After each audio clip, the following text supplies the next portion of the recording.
Welcome to the Dad Show podcast. How y'all doing? Today is part 2. And so again, the thing that always, like, as an adult reflecting back on these moments, especially when he did pass away, the reflection that I had was just like, what a great image of God the Father. Dad didn't solve the problems that I faced. Like, I didn't feel instantly like all my fears and anxieties were just gone, but when I needed to turn to someone, he was always there. And as an adult reflecting back, what a wonderful, so many people, well, I've heard this said before, when they have a bad relationship with their own father, and they hear the words God the Father, and say, well, my dad did this, my dad did that. And I'm spoiled because my dad did a great job of showing me what the love of God the Father could manifest itself as. And he was a sinful, flawed human, but he was just such a steady, faithful character in my life as a father that is what I'm trying to live up to with my kids. Right. And the example that he set was one of sacrificing material and earthly things to pursue his wife and his children and his God, God and Jesus Christ. And what a noble thing to be remembered by. What a wonderful, wonderful way for your children to remember you, right? And cancer and death and all those things, I always say, like, cancer does more than just kill you. It humiliates you.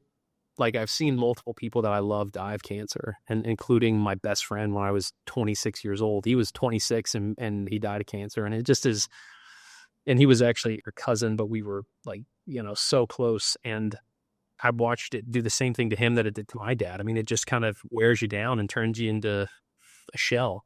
And, the humiliation that you face when you go through that. I mean, it was a long 6 months, and it was a painful 6 months. But the way that I remember my dad is jogging up and down the street that we grew up on called Nature Run, sitting down, after jumping in the pool after a run, sitting down to have dinner and just goofing it up, and then being so steady throughout the course of my life in the areas that I really needed it. So I could go on for another, 30 minutes about my dad, but he is my hero and the person that I aspire to be.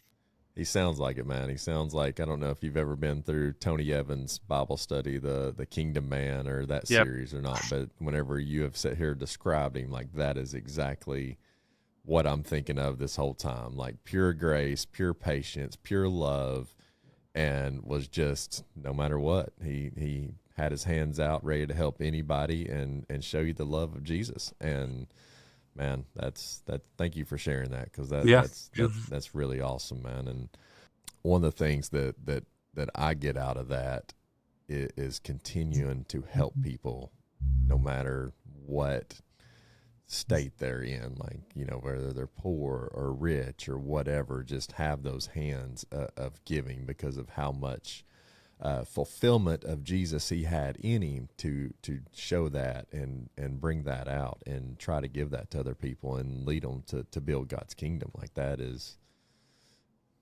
really powerful, man. That's really powerful. Yeah. And I always think back to, again, like, he got a business degree from Purdue, had a pretty promising potential career ahead of him. And, God didn't see fit necessarily to turn him into this super wealthy entrepreneur. We weren't a super wealthy family growing up. But the things that God blessed him with are the things that I think most people would trade wealth for. That's what I was about to say. He was wealthy. He was very, very wealthy. Maybe not in a monetary standpoint, which is what people consider being wealthy. But from his standpoint, he was the richest man in the world. He had a beautiful family, was continuing to give, had God's strength and God's love inside of him, and was continuing to give that out. And that's wealthy to me, man. Like, that's right. You know what I mean? That's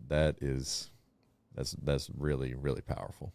He loved this song called "The Measure of a Man," and I'm trying to remember who sings it. But if you like Google search "The Measure of a Man" song or whatever, lyrics maybe, you'll be able to find it. And I just remember, like, my dad, similar to how I am, like he got choked up all the time. You know what I mean? Like he was always crying at movies and crying at songs and stuff. And I'm probably a little bit more like my temperament's a little bit more like my mom is, but I cry at stuff like my dad used to cry at stuff. And that song used to always kind of bring the tears out of him, but it was such a good reflection of like who he was and the things that really were important to him. And basically the message of the song is the measure of a man. Only God knows the measure of a man. Like we try to measure men by achievements that mankind understands, but it's only God who's able to see the heart and able to measure a man by, the scales that truly matter. I sensed a lot in that whenever you were talking to relate back to my question, but I'm curious, what is one thing that you take away from your dad that you see yourself applying to your family today? Like I'm sure there's a ton, but what's one of the main things that you put into place with your family? I love that question. I would say the number one thing that I try to implement that I learned from my dad is apologizing. And the power of an apology, I think a lot of people look at an apology in 2025 as either not worth accepting or being empty. I don't have to accept your apology. I don't have to forgive you. I don't have to. You're right. You don't. Also, somebody might look at an apology and be like, well, I need more than just an apology. I need, fill in the blank. And in some contexts, it's probably true. But to see my father humble himself at times where he was maybe 2% wrong and I was 98% wrong, especially as a boneheaded child or teenager, like the sweet irony of being a man is when you're, 18 years old, you've got it all figured out. And by the time you reach the age of 30, you realize you have none of it figured out. Right.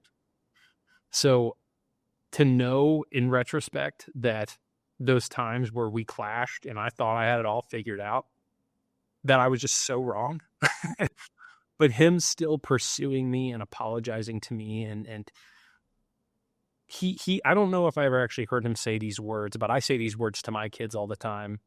Because like I mentioned, like my temperament is not quite as like calm spirited as my dad's was.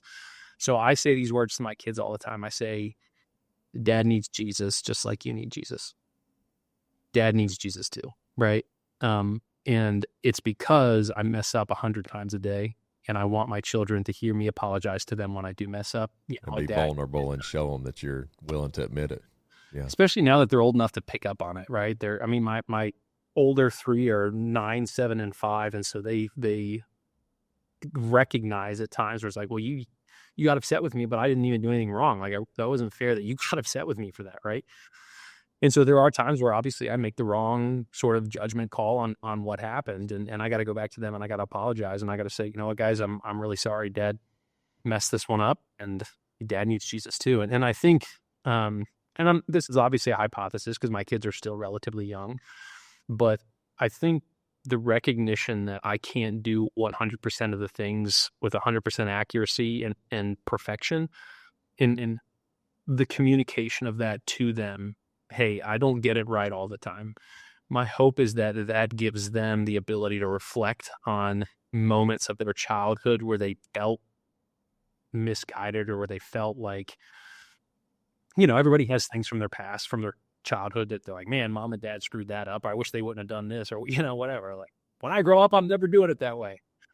So my hope is that having the ability to be aware of that now and to communicate to them now, I don't get it right 100% of the time. And I'm going to come to you and I'm going to humbly ask for an apology, humbly ask for forgiveness in those moments. My hope is that helps them as they get older, show grace to me and some of the decision-making that their mom and I made when they were young. And that's probably the biggest thing that I try to, I again, like from a personality perspective, my dad and I, pretty different personalities, right? But that doesn't mean that I didn't look up to him, that I didn't love him, that I'm not so appreciative of everything that he did, and that I don't want to do that in my family for my family. But we were just different. We're geared differently. Like he would pass the opportunity to sit at the table with the president of the United States, and I would jump at that opportunity. You know what I mean? Like we're just different. So I know that I can't always do exactly what my dad did when it comes to parenting, but the biggest thing that I think I take away from how he influenced me growing up is that he was very apologetic at times, to a fault. And if I can be that apologetic to my children and not give them this notion that I have it all figured out and that my way is the law and that, yada, yada, yada. But if I communicate to them, hey, dad makes mistakes and dad needs Jesus, as they grow up, they're not going to run away from Jesus. They're going to embrace Jesus and recognize that it's because of his love that we're able to do anything good in our lives. So that would be, that's why I love that question, because it gives me an opportunity, I think, to kind of brag on my dad, but also to brag on, on my God a little bit. He's the perfect father. I'm not. Well, that, it teaches your kids and anybody listening, like, you don't have to be perfect to talk to Jesus. You don't have to be perfect to go, and you don't even have to go to church, to find Jesus. Like, you can find Jesus anywhere, and you can worship him and, pray to him no matter if you're at church or not. But it shows that you don't have to be perfect. Like, he takes the broken and makes them whole. Like, That's right. And that's exactly what you're teaching your children by saying, look, I'm broken. I messed up. I screwed up. I admit it. One, you're taking responsibility for it. But number two, you're showing them that I'm not perfect, but Jesus is, and we can look up to him and ask for his forgiveness, just like I'm asking for your forgiveness. And, you're teaching them so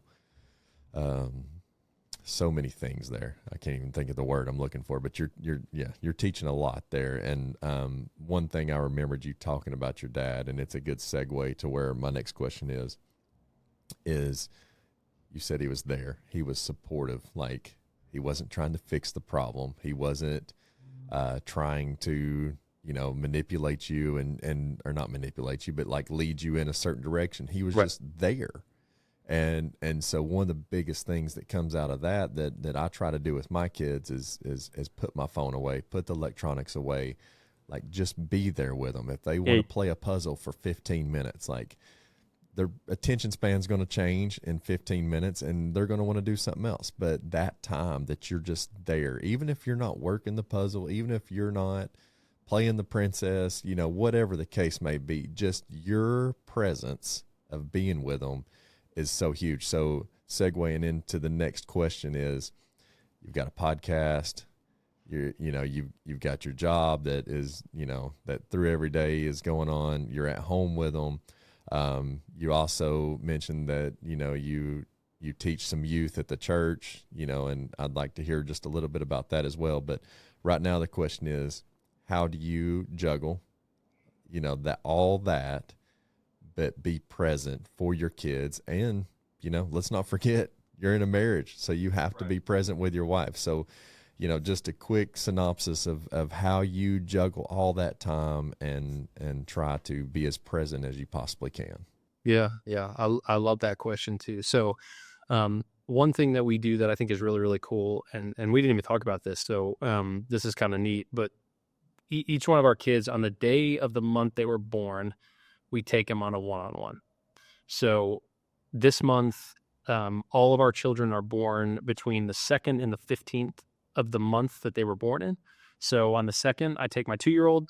On the odd months, I take him, and on the even months, my wife takes him.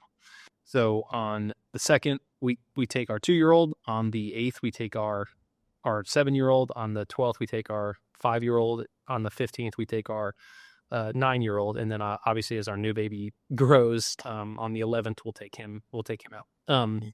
So we try to take like a specific individual date, is what we call it, a date night with each one of our kids every single month. Right now, it varies between me and my wife because we can't both go. But so that's one thing that we do, is we try to take them out and do something special and unique with them. Now, God, my wife, she's her kind of idea of that is let's go to a park and let's run around and let's get some fresh air. My idea of that usually is like, let's go to a movie, let's go buy something, let's get, so they get kind of a good taste one way or the other of kind of what those date nights could potentially look like. But on those those kind of trips out or whatever, it's like a no phone, no, technology sort of thing. We kind of go and try to be very intentional with conversation, try to be very intentional just with that time. And again, like for parents out there of little kids, that to your point exactly, the attention span is very short. It's usually on to the next thing. Sometimes it is like, hey, can we go get ice cream? And here in Cincinnati, there's a ice cream place called Grater's. I don't know if you're familiar. Love Grater's. Salted caramel chocolate chip is my jam. Dude, they have I believe they have, I might be wrong, but they have like a coffee, almost like they call them chillers, I think, but it's like a coffee there. They mix in the salted caramel, chunk or whatever with the coffee. It's unbelievable. Oh, man. There's a little shout out, little, promo for Graders, but exactly.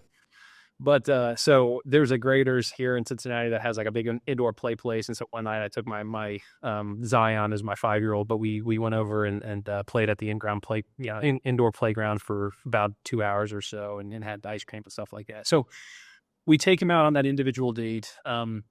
The other thing that I like to do is they're kind of old enough now to tag along on a lot of the out of the house sort of things that we do. And so because they are homeschooled, there's not tons of outside of the house activities going on besides maybe like church or maybe some family birthday parties or whatever. Yeah. So I always try to kind of get them out. And we lived in an area of town until about 6 months ago that was very like racially diverse. And I didn't grow up in an area that was very racially diverse. And to have, I think, that level of kind of like racial inclusivity and diversity was also just very healthy for them. So I was like, well, you guys come with me. Like, we're going to go to the hardware store. We're going to go to the grocery store. We're going to go somewhere. Like, just come with me, right? Yeah. Come and experience that stuff with me. And my dad used to joke, he used to be like, nobody ever wants to go with me anywhere. And it's kind of interesting because now every time I go out of the house, pretty much my kids want to go with me. Yeah. And I think there's probably a little bit of that public school element that maybe was like, we just got back from school. We don't want to go back out. We want to veg or whatever. So that's one thing also that I try to do is I try to take them with me as much as I can to the things that I'm going to go do. And as the boys get a little bit older, or even as my daughters get a little bit older, if they want to go to the gym or if they want to go, I work out about 4 times a week. So if they want to go with me up to the gym or if they want to go play basketball somewhere, go to the park, go to a sports gauge, stuff like that. My hope is that we go out and do some of those activities together. In the home, my wife does a lot on social media. I do a decent amount with social media and with digital marketing for a living. And so one of the things that we are kind of working on is we don't do much like just like public TV. Now, we did watch a lot of football this year and watch a lot of the NFL this year. So it's kind of funny. My son makes a lot of comments about these like scary movie commercials that'll pop up and he'll be like, I don't want to see Smile 2, Dad. It looks too scary. I'm like, buddy, I don't want to see too either. But so we're trying to do a little bit more to kind of claw that sort of thing back, right? But they are constantly doing puzzles, constantly playing games, constantly making up their own things. In fact, we didn't talk about this either, but they made this book, and I know there are some people that might find this a little edgy, but they wrote a children's book called Farty the Fart. And so I posted about it on Instagram. I hadn't seen that. I'll have to check that out. The reel has like 1.2 million views. It's gone crazy. People are commenting like, we need this published and we want to buy this book when it's out and all kinds of different stuff. So wow. We're trying to encourage that level of kind of creativity and kind of just, like non-digital media type of stuff. So my wife is constantly taking them to the library to get books out of the library, to do more reading and to do more, things along those lines. Now there is the occasional, we catch them looking over our shoulder while we're on our phone too much. And we try to be self-aware of stuff like that. But, by and large, we try to focus as much as we can on the homeschooling side of things, creating their own world, creating their own stories, puzzles and games and stuff along those lines. And they're kind of reaching that point now where they're a little bit maybe able to engage in games like Clue and games that are a little bit more, like a little bit more involved, right? Yeah. So you kind of dive into a little bit more, hang on to that attention span for a little bit longer.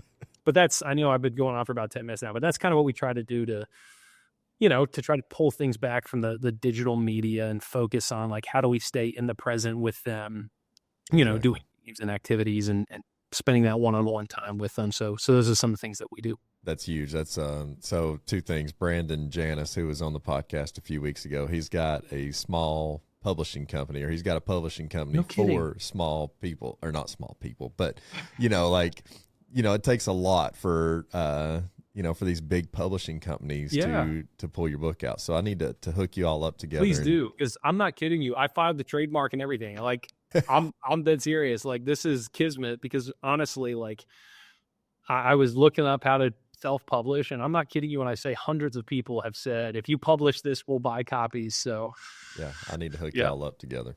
And the second thing is, you talk about pulling away from the digital world. Like one thing that we instill in our family is when we sit down for dinner.